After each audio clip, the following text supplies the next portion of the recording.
The Terracotta Warriors, a household name to millions worldwide. But archaeology is still unraveling their secrets.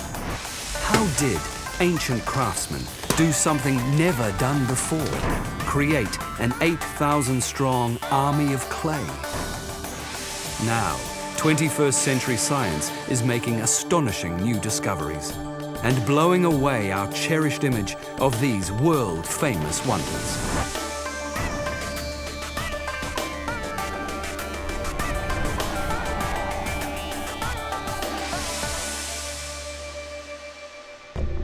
The year is 221 BC. In Mexico, the city of Teotihuacan is expanding, on track to become ancient America's greatest metropolis. In Egypt, the city of Alexandria boasts a 130-meter lighthouse, one of the tallest buildings in the world. And in China, a team of craftsmen begins one of mankind's most incredible creations. More than 2,000 years later, in 1974, farmers digging a well near the Chinese city of Xi'an discovered their work. Strange fragments of clay sculpted in human form. Chinese archaeologists dug test probes, which led to a staggering find. 8,000 clay warriors, infantry, archers, generals, cavalry, buried in 3 pits near the tomb of one of history's most powerful men. The brilliant soldier and ruthless conqueror called Cheng Shi Huangdi. More than 2,000 years ago, he unified 7 warring kingdoms into a single empire called China, giving himself the title of First Emperor, and building himself one of the biggest pyramid tombs ever seen on Earth. An ancient Chinese author recorded the splendors of that tomb, its rivers and oceans made of mercury, its replicas of palaces, fully reproducing the emperor's earthly realm. But no ancient text said anything about its underground army. And nothing like the Terracotta Warriors had ever been found, leaving archaeologists and an awestruck world to wonder. Why did China's first emperor order 8,000 life-size clay soldiers for his tomb? Something no Chinese ruler had ever done before. And how did his artists make those 8,000 statues, each nearly 2 meters tall and weighing up to 300 kilograms, something no Chinese craftsman had ever done before? The vast achievement of the Terracotta Warriors demands an explanation. Even for an emperor, they would have cost a fortune. Creating them would have required years of work and endless ingenuity, as workers struggled to make clay statues on a scale never attempted before. And when they were finally finished, they were buried out of sight for all time. Why did Cheng Shi Huangdi go to all the trouble and expense of making them? Nearly 200 kilometers west of the first emperor's tomb, archaeologist Jiang Hongwei is in charge of another tomb where the search for answers begins.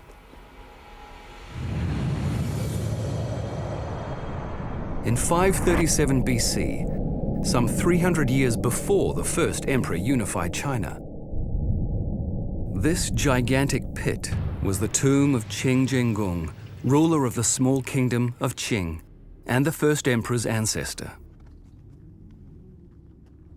And these wooden boxes are grim reminders of what happened here on the day he was buried. The ritual killing of his entire court. When Qin Jinggong passed away, he buried 186 living people with him. They were buried in these coffins. Each coffin was numbered, and each victim was also given a number. Every victim was buried in the coffin with his or her number.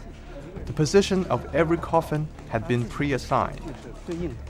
Pride of place went to the rulers, ministers, and wives, assigned to the coffins nearest his own. Cruder caskets in the outer ranks held the royal craftsmen, bodyguards, and other useful commoners. All of them killed to serve their lord in death as they had in life. This was the biggest human sacrifice ever found in an ancient Chinese tomb. But it wasn't the only one. Almost every big tomb would have 100 to 200 corpses. This is a massive number. Body counts like these from royal tombs conjure up images of slaughter. But the evidence doesn't support a bloodbath. These are the bones of some of the people buried in Qing Jinggong's tomb. And according to archaeologist Jiang Zhongli, some of these people were happy, or at least willing, to die. At that time, people believed that there was another world where people could carry on their lives after death. Rulers, attendants, and followers were enjoying their lives with their masters when he was alive, so it was quite natural to follow him when he died. For them, death was another form of life.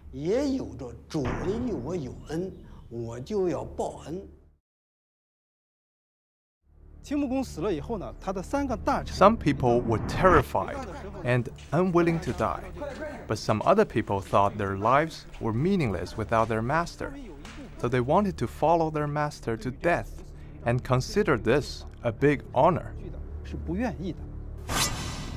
But how do you honorably kill the ones you love? Archaeologists found the secret in the bones. This is a human skull uncovered from a coffin in the tomb. We tested the chemical composition of the skull and the hair and found that they both contain arsenic. There were no traces of arsenic in the ground around the coffins, and that left only one possibility. Qin Jinggong had used arsenic to kill his closest associates. Arsenic can be dissolved in alcohol. So we think that these victims drank arsenic wine and were poisoned to death.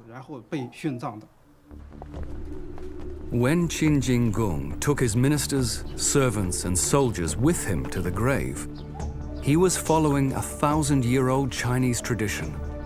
Only 300 years later, the first emperor, the most powerful ruler in China's history, also buried officials, servants, entertainers, and 8,000 soldiers in his tomb. But they were made of clay. What had changed? According to author Guo Xingwen, ancient Chinese may have believed in human sacrifice, but that didn't mean they liked it. Today, we regard this as an inhumane thing. In ancient times, it was considered inhumane as well. Most of the court officials weren't willing to die, but they didn't have any choice, since they would have been disloyal if they didn't. The ritual system required them to die. It would be their honor to follow the monarch, despite the fact that none of them would really like it. Mass human sacrifice in China finally fell victim to an even bigger slaughter. Less than 65 years after Qin Jinggong's funeral, China's 7 kingdoms plunged into war. It was called the Time of the Warring States, and it lasted over 250 years. As generation after generation died by the thousands and populations declined, sacrificing hundreds of people for the afterlife became an unaffordable luxury. At that time, human life became more important. As a consequence of years of war, the population had decreased significantly. Each state was struggling to maintain its population, since population means productivity. By the time the first emperor ended decades of war and unified China, human sacrifices were rare, and rulers were substituting more humane ways of providing for their afterlives. In a tomb about 300 years older than the first emperor, we found small pottery figurines, some tens of centimeters high.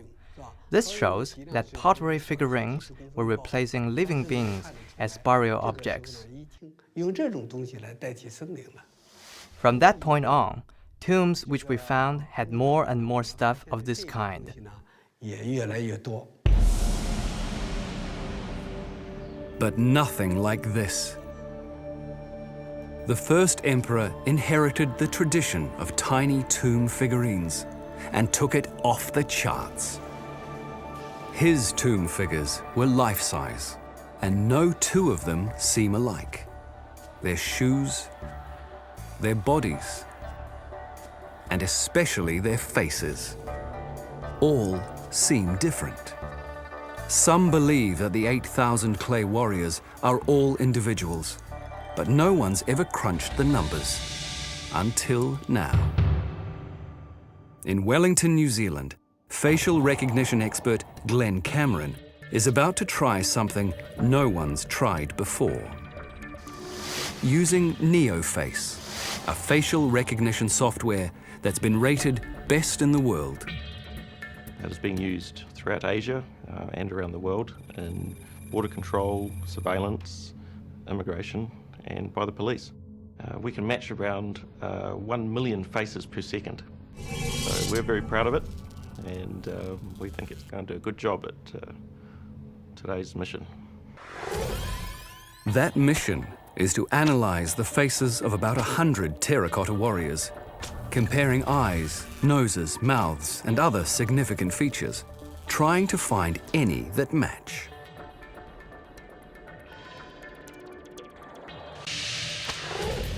Let's have a quick look at these top matches here. These two are the big, fatter chins. So here we have very similar chin lines, the big, thick chin, similar mouth position. Nose is slightly different, but the eyes, eyebrows, very different. There's a huge range of faces here, very individual, very individual. Whole head, very different in shape. Very different facial hair. A lot of difference in the eyes. This guy's looking quite sad. Look at the eyebrows on this one. Nearly frowning.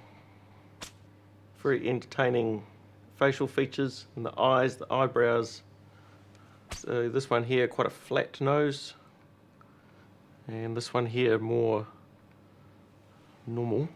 There's some similarities between the warriors, like some chins or the mouths, the eyes, the nose, but they're all very unique. I think this is incredibly exciting, and I'm just astounded that they could be produced in these sort of numbers and made so individual. 8,000 individuals. But were they portraits of the emperor's soldiers? Or products of the warrior maker's imaginations? We'll never know. But one thing is clear. Creating 8,000 clay individuals made the job of producing the terracotta warriors even harder than it seems. Human-sized statues are definitely harder than small statues to make. Whoever came up with the idea might not have known how difficult making them was going to be. On a day forever lost to history, the order came down. 8,000 unique figures, all to be ready on the unknown day the emperor died. All of them strong enough to survive for an eternity underground. and all of them beautiful and realistic enough to please the imperial eye. No one in China had ever been given a job like this. And failure was not an option. Day 1 of terracotta warrior production. Around 221 BC. What was it like to face the challenge of making life-size soldiers out of clay when you'd never done it before? Just ask this man. And this one. Jiang Binruo and Han Pingqi make terracotta warriors for a living. Their factories turn out thousands of terracotta warrior replicas every year. A thriving business feeding a worldwide fascination with the first emperor's army of clay. Our terracotta warriors are exported to countries like the United States, Germany, Japan, United Kingdom, and France. We manufacture around 50,000 small terracotta warriors each year, and about 200 full-size figures. Besides the traditional statues, we also modify some elements according to our clients' needs. This warrior is playing golf. We made it for our client, the Yajian Golf Club. The golf club gives it to winners as a trophy. After more than 25 years in the replica business, Jiang Binruo and Han Pingqi have learned the hard way what the original warrior makers faced. Like their ancient predecessors, they've had to figure out warrior making step by step, trial and error. And just like ancient times, the problem was one of scale. We started to make 40 centimeters, 50 centimeters, and finally, like this one half of human size, about 1 meter tall. Tourists wanted even bigger sizes. We went through many difficulties. First challenge, using the right clay. Sounds simple, but it isn't. You can make bricks or a small tomb figurine out of just about any clay.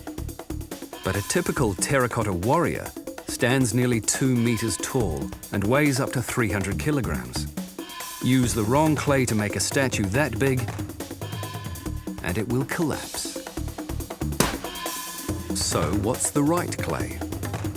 One that's dense and sticky enough to hold together as it loses water and dries out, but not so dense that it won't let air inside to dry it out. Today, or 2,000 years ago, success depends on finding a clay that's tough enough to make a life-sized warrior. Jiang Binruo searched far and wide until, some 17 kilometers away from the terracotta warriors, he finally found a clay that could stand up to the job. This is called red clay. It is sticky and strong. We searched many places and could not find anywhere else with this much red clay. But we find that this place has a lot. Now we only use red clay from here to make terracotta warriors. 2,000 years ago, I think terracotta warriors would have been impossible to make with any other soil or clay. For the first emperor's craftsmen, finding the right clay would have solved the first big problem of making a life-size warrior. But it would not have solved an even bigger problem: how to make thousands of them, and fast. The first emperor died in 210 BC, only 11 years after he ordered his terracotta army. To finish 8,000 warriors in 11 years, his craftsmen must have made over 700 a year, more than 3 times the annual number of life-size figures modern replica makers produce. How did they do it? One clue comes not from the warriors themselves, but from something they once held in their hands.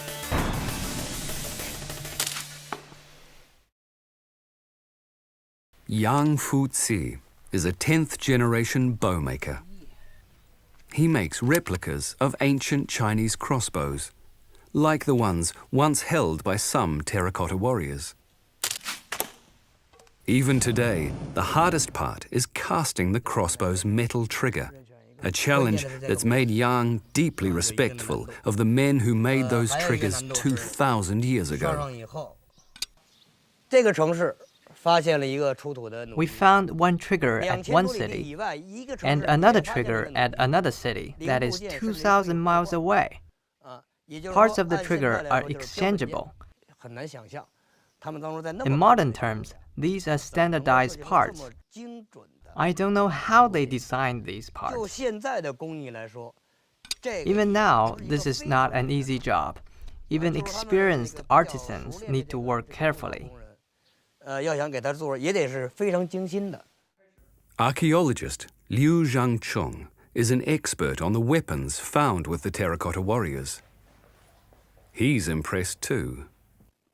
We found more than 30,000 arrowheads in the pits. We tested the arrowheads and found the difference in their sizes to be less than 1 centimeter. Some of them only have a difference of 0.22 millimeters. The difference is very tiny. We know that weapon manufacturing was standardized. The first emperor's weapon makers signed their work. And so did his warrior makers. Archaeologist Yuan Zhongyi has identified their names.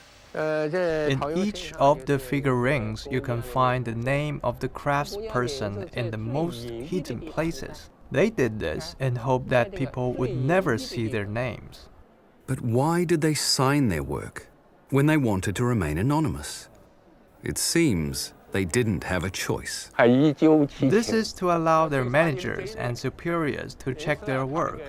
If things are not constructed well, the worker may be asked to recraft them, or in the worst case scenario, go to jail or be decapitated. As they began work, the warrior makers must have had two major advantages: years of experience on the imperial assembly lines, and knowing that the likely alternative to success was death. Both would no doubt have helped them solve the immense problem of making 8,000 life-size figures in just over 10 years. But how exactly did they do it? After years of trial and error, modern replica makers have learned there's only one way to quickly mass-produce big clay statues: pushing the clay into a mold, waiting 2 or 3 hours for the clay to harden, removing the mold and propping up the clay torso with wooden sticks, while workers carve details, making heads, hands and legs in separate molds, letting everything dry out for 10 days to 2 weeks, then firing all the pieces separately in the kiln. The replica makers have learned that if they made a whole statue, it would collapse under its own weight before it dried, or fill with hot air and explode in the kiln. Because we mass produce, making hundreds or thousands of copies of one statue, molding is the only way. And that's not just his opinion. Archaeologists agree that 2,000 years ago, the first emperor's craftsmen knew that molding was the key to efficient mass production. Mass production was the only way to explain the large numbers of arrowheads we found. The difference between arrowheads is tiny. I think they used molds, so they were able to produce massive amounts of arrowheads with tiny differences. Case apparently closed. Ancient warrior makers must have met the mass production challenge by using molds, just like modern warrior makers do. There's only one problem. That's not how they did it.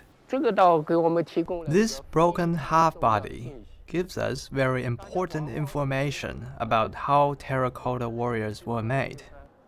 We can see the internal traces of the clay layers here, which shows how the clay coiled up.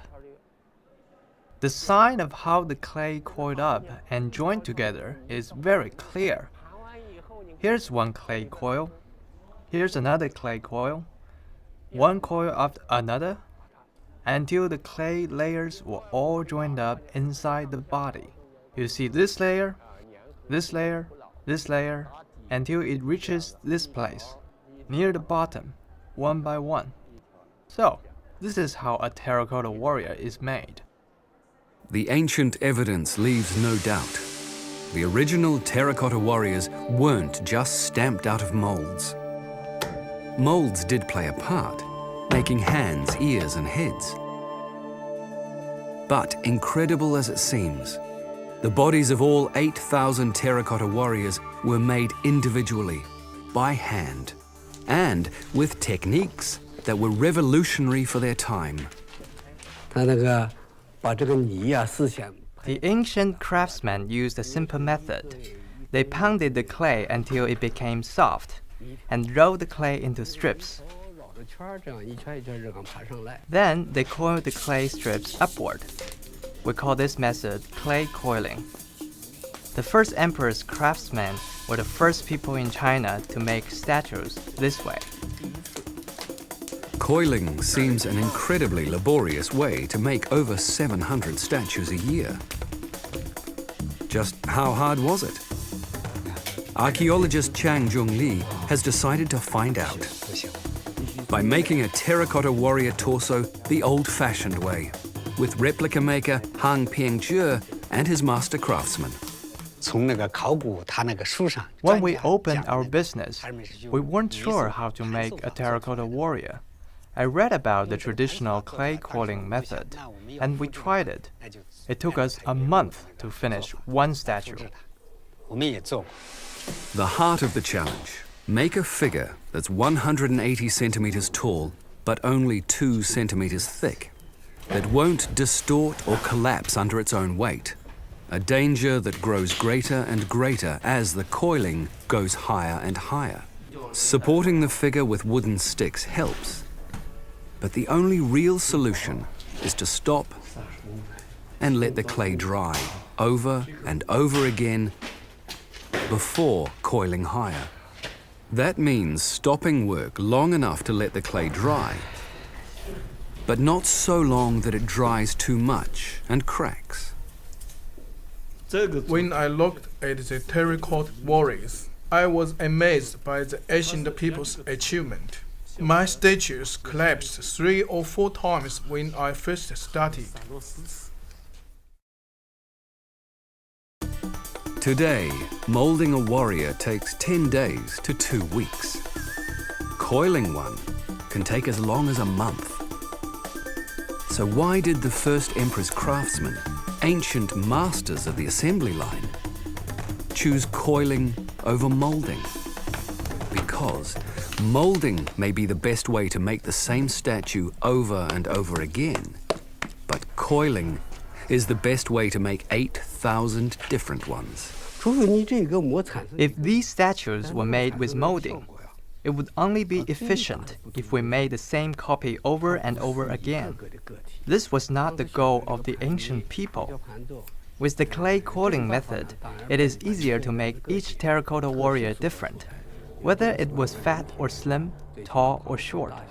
The idea was to create a group of humans. But if coiling made more sense for individualizing the warriors, it was still a slower process. Only one thing could speed it up, and the first emperor knew it. Experts believe he made his terracotta army the same way he built his gigantic tomb, with massive manpower. Archaeologists have found 87 different names stamped on the terracotta warriors. So, 87 master craftsmen must have been in charge of making them. A team of apprentices would have worked under each master. Experts estimate 10 apprentices per team, making at least 87 teams with nearly 1,000 workers. Coiling one statue every month, each team could have finished 12 warriors every year, and all 8,000 in only 8 years. But today's replica makers know that having a huge labor force wouldn't have solved one final problem. A problem that could have destroyed their production schedule. In northern China, winter temperatures plunge below zero, while summer soars to 35 degrees. Both extreme cold and extreme heat will ruin clay statues before they can harden. From long experience, I think the coiling method that was used 2,000 years ago could not have been done at such temperatures. Ideally, the temperature needs to be maintained at around 20 degrees Celsius. Without the benefit of modern heating and cooling systems, the ancient warrior makers faced a stark choice. Find a way to keep their workshops at 20 degrees all year round, or stop work for 6 months of the year. No one knows what they did. But replica maker Jiang Binruo has his own theory. Cave houses, dug out of the hillsides by farmers living near the first emperor's tomb. Warm in winter, cool in summer, they're ideal places to live while tending crops. Jiang believes that 2,000 years ago, they were also ideal places to make terracotta warriors. In the summer, the temperature outside may reach 30 degrees Celsius. Inside the cave house, it may only be 20 to 25 degrees Celsius. In the winter, outside may be minus 10 degrees Celsius, while the cave house remains at 15 to 20 degrees. They sculpted the terracotta warriors in cave houses, then fired the statues by sealing the entry of the cave house and turning it into a kiln, so they could fire the statues inside. The trials and errors of today's warrior makers bring us as close as we can get to the challenges facing the ancient creators of the terracotta warriors. Sculpting 8,000 warriors in just over a decade, no two of them alike, when no one had ever done it before. But the evidence also shows that making thousands of clay statues wasn't the end of their labors. To satisfy their emperor, the ancient warrior makers had to meet one more challenge. Today, experts are reconstructing the final work that finished the terracotta warriors. What they've discovered has delighted some and shocked others.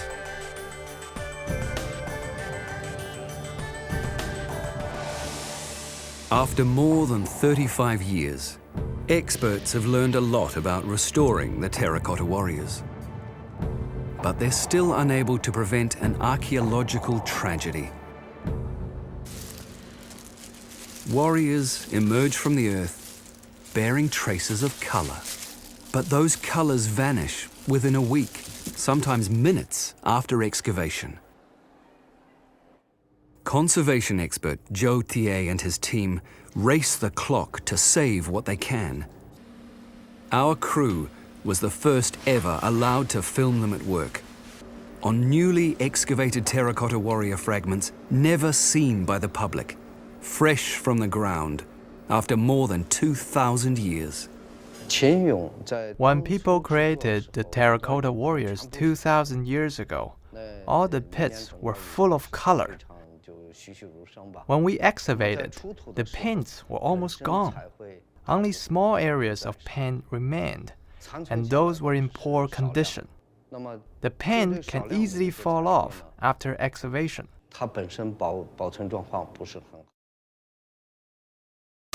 For years, an international alliance of experts from China and Germany has battled to save the terracotta warriors' colors.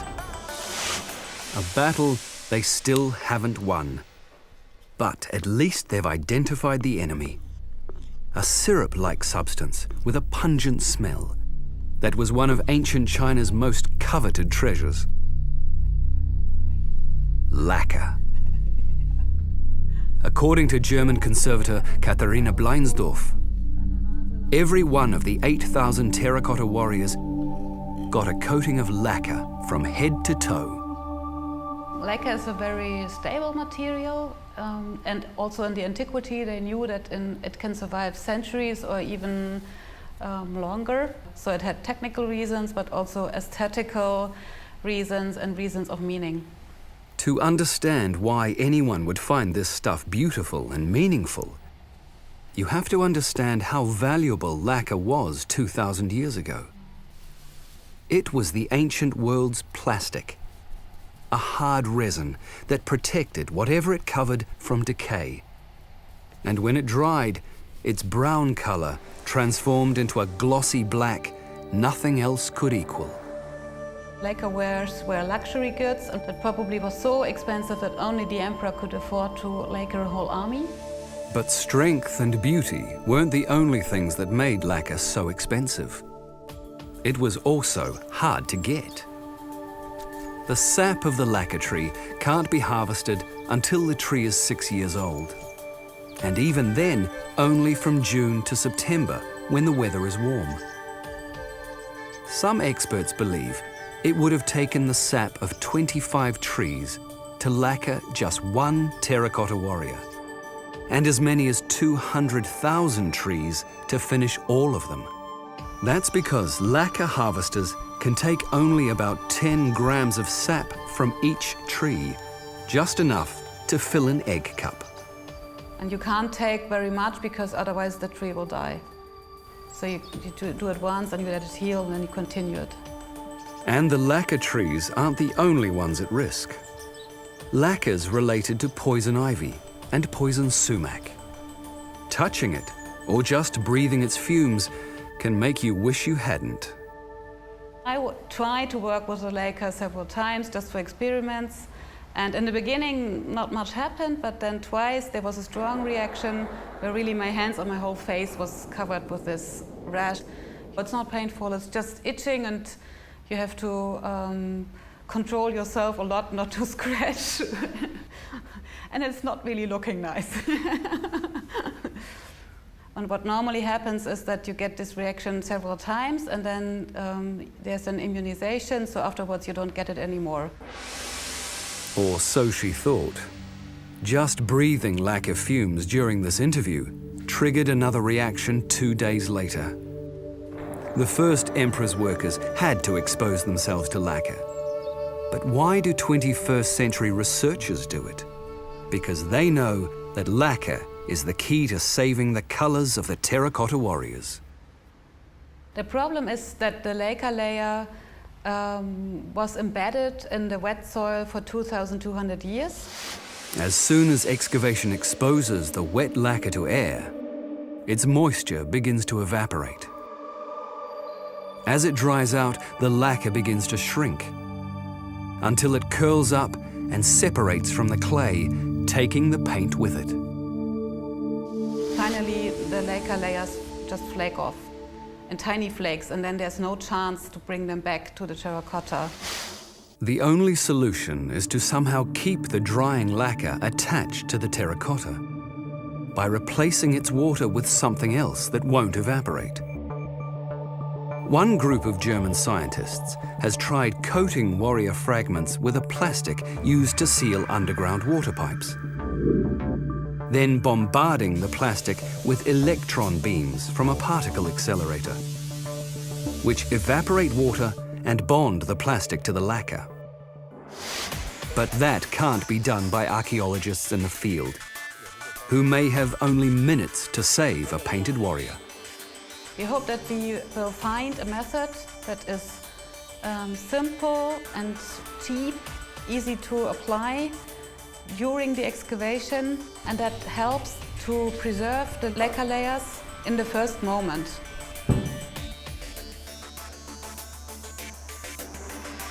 If saving what's left of the terracotta warrior's colors seems hard, reconstructing what they originally looked like seems next to impossible.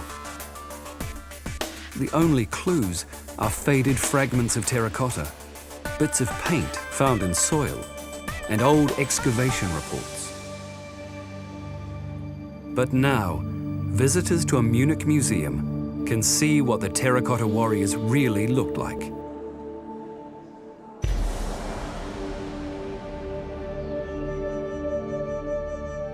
After years of painstaking research, Katharina Bleinsdorf and her colleagues have painted 2 warrior replicas as they believed they looked on the day they were finished over 2,000 years ago.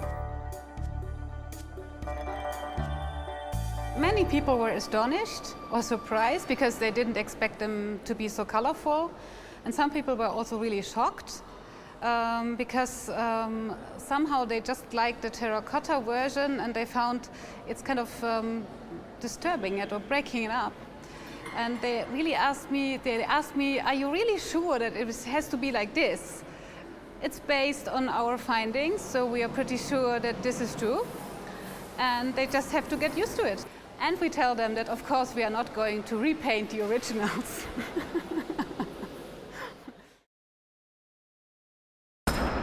Seeing the warriors restored to their original colors is surprising enough. But the surprises don't end there. When they analyzed surviving color fragments, conservation experts made an unexpected discovery. One of those ancient colors wasn't like all the rest.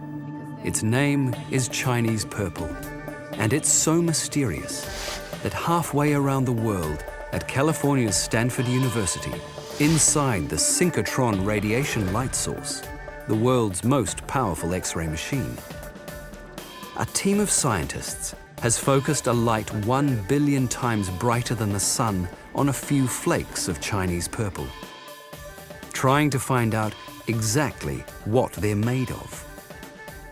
Now actually we know we have the first concrete material evidence. Zhe Liu, Apurva Mehta, and Nobumichi Tamura are all physicists, but they're trying to solve an archaeological mystery. We're looking at one clamp of the Chinese purple pigments, and the size is around 50 microns. So it's about the cross-section of your hair. From very tiny sample, you can tell a very big story. The big story starts with the fact that Chinese purple is one of only 2 entirely man-made colors produced anywhere in the world before the birth of Jesus. The other was Egyptian blue, created by chemists working for the pharaohs thousands of kilometers from China and centuries before the Silk Road opened up trade between China and the West. People speculate there's a technology transfer from Egypt to China because of the similarity between those 2 materials, which is really significant in terms of technology development and communication between 2 civilizations. The synchrotron light beam confirmed that Chinese purple and Egyptian blue shared all the same ingredients, with 2 exceptions. Egyptian blue contains calcium, but Chinese purple contains barium. And the Chinese also added something the Egyptians never used: lead oxide. It indicates that the Chinese really actually invented the Chinese purple completely independently from the Egyptian. There was no technology transfers at all here. And that told us that the technology they used for forming this material was very unique. But if it wasn't brought from Egypt, how was Chinese purple invented? The team believes the answer isn't found in art or science, but in religion. This burial suit was made for a Chinese ruler who went to his grave not long after the terracotta warriors went to theirs. A suit made of thousands of pieces of jade. 2,000 years ago, the Chinese elite believed jade would magically make them immortal and paid alchemists to find a formula for making jade.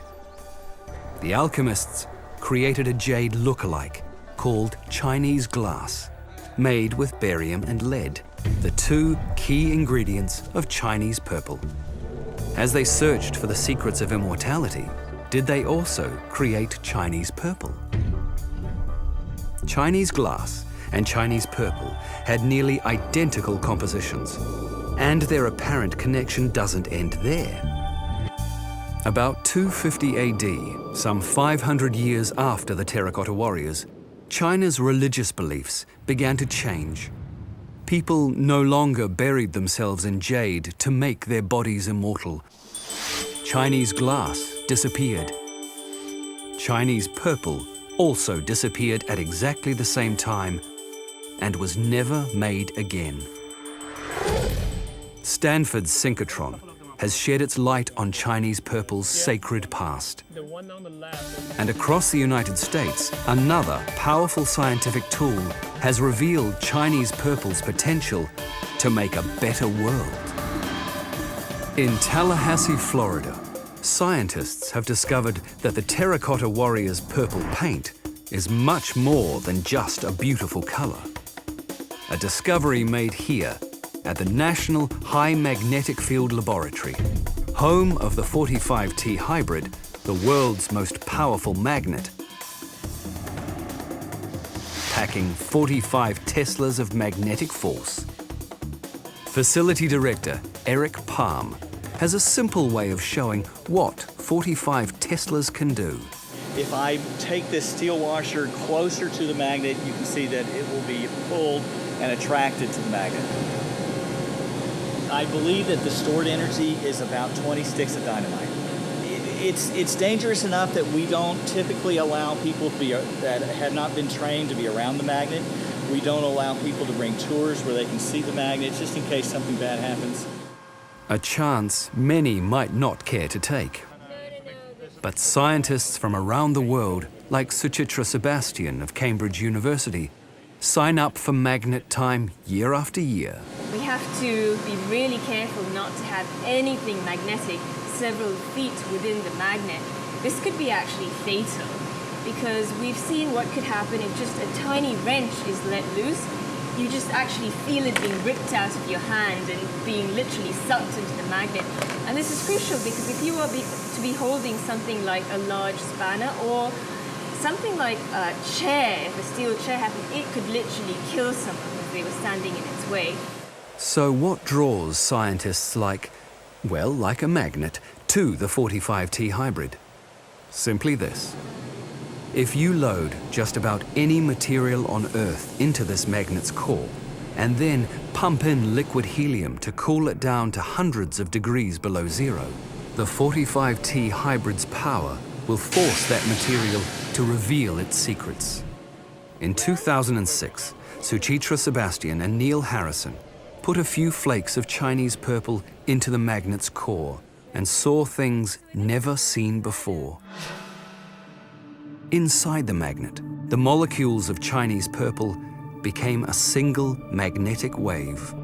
The team dropped the temperature even further, and the magnetic wave lost its third dimension, separating into individual two-dimensional planes. Well, when I first saw this, I guess we were just in disbelief. It was a complete surprise. I mean, it was a totally new type of discovery. A discovery that might change the world. Because studying shifts from 3 to 2 dimensions could help make better superconductors. And better superconductors could mean more efficient magnetic trains, lower electricity bills, and faster computers. It's incredible to think that this material that's been around for more than 2,000 years, that was initially discovered and in fact created by Chinese chemists and has been on this terracotta army for 2,000 years. It's incredible to think that we've revisited this material, something that's a fundamental advance in our understanding in our 21st century knowledge of physics, and that's just mind-blowing. What other new secrets might still be hidden within this ancient army of clay?